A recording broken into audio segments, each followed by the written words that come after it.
kulan wacan oo wanaagsan daawadayaal idilkiin meel kastoo aad joogtaan soo dhawaada saaxiibayaal aan idiin soo gudbiyo wararkii ugu dambeeyay ee geyiga Soomaaliya macluumaadada aan idiin hayana waxaa qayb ka noqon doona wararka laga helay deegaano kamid ah xuduuda Awdal iyo Salel ayaa waxay tilmaamayaan in marka la israasaasin xooggan oo u dhaxaysa ciidamada beesha Ciise iyo kuwa Samaroon maanta halkaasi ay ka bilaabatay gaadiid la sheegay inay leeyihiin dad rayida ayaa la sheegay inay wadada u galeen ciidamada la yiraahdo beesha Samaroon waxaana la sheegay in halkaasi dagaal qaraar uu ka dhacay sida ay xaqiijinayaan ila wareedyo lagu kalsoon yahay dagaalka oo socday ku dhawaad 30 daqiiqo ayaa dhinacyadu waxay isku adeegsadeen hubka noocyadiisa kala duwan iyo qoryaha daroondooriga u dhaca laba muuqaal oo siyaabo kala duwan loo baahiyay ayaa waxay muujinayaan ciidamada la yiraahdo beesha Ciise oo dagaalka gurmad ahaan u soo gaaray iyagoo gurmad kale ka helay darafyo kale waxay xogo inta ku darayaan in haddii xaaladdu sidan ay ku sii socoto dabcan ay sheekadu faraha ka bixi doonto isla markaana jawigu uu tagi doono meel aan waxba laga qaban karin xubno sarsaro oo kamid ah ciidanka dowlad goboleedka maamulka Somaliland ayaa wararka iyo macluumaadku waxa ay tilmaamayaan in ay iyaguna xaaladda ku baxeen isla markaana ay rabaan in xiisadda si degdeg ah loo soo afjaro waxaana xogaha la helaya ay tilmaamayaan in laga cabsi qabo inay xaaladdu faraha ka baxdo haddii aan hadda la helin xal degdeg ah oo xiisadda lagu soo afjaro beelweynta Ciise dhowr jeer oo kala duwan ayay iyadu si cad u sheegtay oo ay sheegeen isla markaana warbaahinta si cad ugu sheegeen in ay hadda xaaladdu martay ama ay gaartay meel aan waxba laga qaban karin sabab la xiriira bay yiraahdeen in ciidanka Somaliland aysan daacad ka ahayn in xiisadda la soo afjaro isla markaana wada hadal iyo wada xaajood xaaladda lagu dhameeyo laakiin markaad eegtid xaaladihii ugu dambeeyay ee ka jira deegaanada maamulka Somaliland waxay xaaladdu ku tusinaysaa in ay sheekadu marayso meel aan waxba laga qaban karin isla markaana dhinacyadu ay qaadayaan talaabooyin dheeraad ah oo xaaladda uga sii daraya si walbaba ha ahaatee maalmihii la soo dhaafay ma jirin wax dagaal ah oo ka dhacay gobolka Salel iyo deegaanada hoos yimaada laakiin dad badan waxa ay aaminsan yihiin in xaaladdu ay faraha ka bixi doonto haddii aan hadda la helin xal degdeg ah oo xiisadda lagu soo afjaro walow muuqaallo iyo sawirro baraha bulshada lagu baahiyay ay muujinayaan inay xiisaddu gaartay meel aan waxba laga qaban karin dhowr xubnood oo sarsare oo kamid ah maamulka Somaliland ayaa iyaguna warbaahinta la wadaagay toddobaadkii la soo dhaafay hadal hayn ku saabsan in ciidanka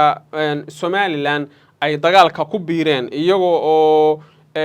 markaasi dariiskii bedeshay taasi oo ku tusinaysa in ay sheekadu marayso meel aan waxba laga qaban karin yacni inay xaaladdu hadda gaartay meel aad u adag sabab la xiriira in ay ciidamada la yiraahdo waa ciidankan beesha Ciise iyo kuwa Samaroon aysan daacad ka ahayn in xiisadda la soo gabagabeeyo warar iskhilaafsan sidoo kale waxay inta ku darayaan in 3 bilood ee la soo dhaafay ilaa 4 bilood ilaa 5 bilood ee la soo dhaafay beeluhu ay sameynayeen hub urusi xoogan taasi oo dabcan ku tusinaysa in beershu laftirkeeda ama beelaha halkaasi degan laftirkoodu ay hadda xaaladda kala gaarsiiyeen meel aan waxba laga qaban karin waliba macluumaadadu waxay inta ku darayaan in maalinba maalinka ka dambaysa la arkayo wax aan wanaagsaneen oo ku saabsan xaaladda Puntland waa xaaladda maamulka aan dhahay Somaliland sabab la xiriira in dhinacyadu ay qaadayaan talaabooyin xaaladda uga sii daraya markana qodobadeena kale BSF iyo sidoo kale Puntland ayaa xaaladoodu wali waxay maraysaa meel aan waxba laga qaban karin xogahan helayna waxay tilmaamayaan in 48 saac la soo dhaafay dagaallo iyo xiisado ay ka dhaceen deegaanada maamul goboleedka Puntland halkaas oo la sheegay in ciidamada BSF iyo sidoo kale kuwa dawladda federaalka ah ee Soomaaliya ay isku farasaareen xogtan helayna waxa inta ku daraysa in ciidamada BSF iyo sidoo kale kuwa BMBF ay isku horfadhiyaan gobolka isla markaana laga cabsi qabo in xaaladdu ay gaarto meel aan waxba laga qaban karin dhowr sargaal oo sarsare oo ka tirsan ciidanka amniga dowlad goboleedka Puntland ayaa warbaahinta u sheegay in ay soo afjarayaan isla markaana ay soo gabagabeynayaan cid walba oo ay u arkaan inay caqabad ku tahay xasiloonida iyo deganaansho la'aanta gobolka ka jirta taasi oo dabcan ku tusinaysa in xaaladdu ay gaartay meel aan waxba laga qaban karin Puntland markaad eegtid waxay sheegtay hadda in ay la dagaalamayso cid walba oo ay u arkaan in ay jawiga qasayso isla markaana dagaal foolka fool ay la gali doonaan markana muuqaalkani la daawada dawladdu tallaabay ka qaadi doontaa inama yaroo xabad saldhigga ku rida ama xero ciidan ku rida waa nin qaranka ku riday rasaas mana u dulqaado bismillaahi raxmaani raxiim ilaahay waa mahad leh halkan iskuulkeen keenay maanta magaalada xariirad oo ka tirsan gobolkan salel degmo ka mid ah waxaanu isugu nimidnay xil wareejinta labada taliya saldhig taliyihii hore ee saldhigga cabdi cabdilaahi oo ninka halkaa dhinaca jooga iyo taliyaha cusub shiine ninka la yidhaah wasiiraha cusub oo dhallinyaraha halkan waxaan ku joognaa marka hore salaamaya saraakiishan dhinacyada joogta taliyaha guutada ugu horeeya cumar iyo labada taliya is wareejinaya saraakiisha kale ciidanka halkan jooga marka hore cabdi cabdilaahi waan u ducaynaynaa sargaal bilis oo nin muddo soo wada shaqaynaynay raggii aynu ka wada bilownayna ahaa gobolkan ilaa 97 baa isku hayrsaan malayna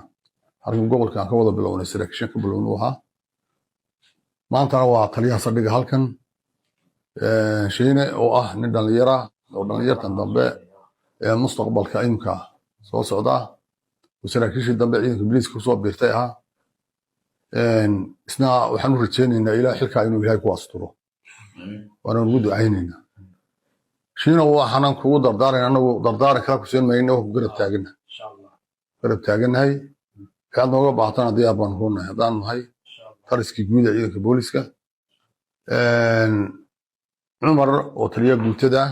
oo jiidan ka mas-uula na wada shaqaynaysaanoo isna waa ku diyaar haddii alla yidhaa ciidanku wixii wada shaqayna ciidanka way ka dhaxaysaa taasi waa taa ta kale waxaan ka hadlaynaa magaaladan xariirad oo magaalo xad ku taala gillinba intay reera xaggan dhinacan galbeedka rabshadu ka yiri jireena beelaha wada dega ee walaalihii ay hawshu yar dhex martayba magaaladan ma ayna fiicnayn meelaha xudunta uwa ee qulqulubteedu xudunta waabay ka mid ahay laakiin khilaafda labada reer u dhaxeeyo oo dawladdu ay gacanta ku hayso amnigeygana gacanta lagu hayo baanu ogeyn xale waxa dhacay in anagoo joogna magaalada inaa saldhigga xabada lagu riday xabadaha saldhigga lagu ridayna ciddii ridayna waa la garanaya waana la baadhaya ciidanka bilisku gacanta ku hayaan laakiin bulshada reer xarad waxaanu u sheegaynaa saldhig ninka saldhig xabad ku riday waa nin qaranka somalilan xabada ku riday jeedada alaala xabada loogu ridaya saldhigga maanan garan waanu ka digaynaa waanu ku celinaynaa dawladdu tallaabay ka qaadi doontaa inama yaroo xabad saldhigga ku rida ama xero ciidan ku rida waa nin qaranka ku riday rasaas mana u dulqaadanayno maxaabiis waxaa xariirad ku soo badanaya maxbuus baa la xidhay dad baa xabada ugu riday si loo sii daayo cid kasta oo xidhan markay dawladdu nin walba dembigiisa kii lagu helana waa lagu qaadi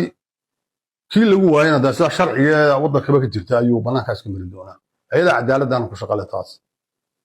laakiin somaliland way dhaaftay xilligii inan yar intuu qori soo qaato saldhig bilays intuu la dul yimaado maanta hebel baa la xidhay xabadaan ku ridaynaa lagu sii daynayo taa waanu ka gudubnay waanu ka digaynaa waanu ku celinaynaa socon mayso amnigana dawladdu diyaar bata inay gacanta ku qabato saraakiisha halkan joogta ana waxaan ku wargelinaynaa u sheegaynaa inay shaqadooda qabsadaan laakiin waxaan ku celinaynaa 10 jeer aan ku celinayaa inaanan qaranku u dulqaadan karin saldhig bilays wax bada lagu rido waxaasina waa wax qaranka ka horjeeda mana u dulqaadanayno xabad kasta oo ciidanka lagu rido ama ciidanka qaranka ha ahaato ama ciidanka bilayska ha ahaato waxaanu u arkaynaa cadow waddanka kusoo duulay dawladduna tallaabay ka qaado kaman hari doono waanu ku adkaynaa taas waa iga intaa bulshada reer xariiradna anu hal kelmad baan kushaa inay nabadooda ilaashadaan bulshada reer xariirad waddada walaalaa wada degan oo magaalada wada yaalla inay amnigooga ilaashadaan halkan waxaan u nimidnay maanta u joognaa shaqadayadii aan hargeysahayna waa nimidnay aan uga nimidnay waxay ahayd amniga iyo nabadgelyada halkan inaanu ka shaqayno tiina anagu gacanta ku hayna waana sii wadaynaa nabadgelyada cid kasta oo nabadgelyada ka horjeeda ama ha ahaado dadka wada dhashay arrimahooda nabadda laga shaqaynayo ama ha ahaado ta qaranka ha ahaato tallaabo cad baa laga qaado iskumana dul qaadanayo mabda'a Somaliland waxay ka aaminsan tahay inay wadanka hadday tahay dadka walaalaha wadayaal hadday tahay qarannimada inay amnigeega ilaashato ay gacantana nabadgelyada ku qabato cid nabadgelyo loo daba fadhiisanaya ma jiro taan ku adkaynaynaa bulshada reer xaradna waxaan ugu celcelinayaa hadalka inaanay dhicin wax dambe ama ina yaroo maarta ka sameeya meelaha xabad ka rida ama rabshada ka rida inaanay dhicin wadayaasha magaalada ee labada dhinacna waxaan ugu baaqaynaa in amnigooga ilaashadaan bulshadana ay la shaqeeyaan aad iyo aadna wada mahadsantihiin sargaalka cusub ee shiine inanka iminka yimide taliyaha saldhigu waa nin dhalinyaro aad u fircoon isagana waxaan adiga kugu adkaynayaa shiinow inaad maaragtay hawsha anad cidna u daba fadhiisan hebel baa ku eedeynaya hebel baa ayaa kaawa eed sheegani inaanad shaqadaada uga hakranin ciddii waddada qumar haysata ee dee nabadgelyadeeda haysatana inaad la shaqayso ku quwayso ciddii nabadgelyada watana inaad ninna aanaad uga haybaysan kana kaa eed sheegani kanaad waxaynu biriiska u xidhanana aynu xilka u qaadnay waa inaynu de qarankeena iyo wada shaqaynta qaranka inaynu ku shaqayno cidna inaan ka baryin taas waa intaas in warta aadna wada mahadsantihiin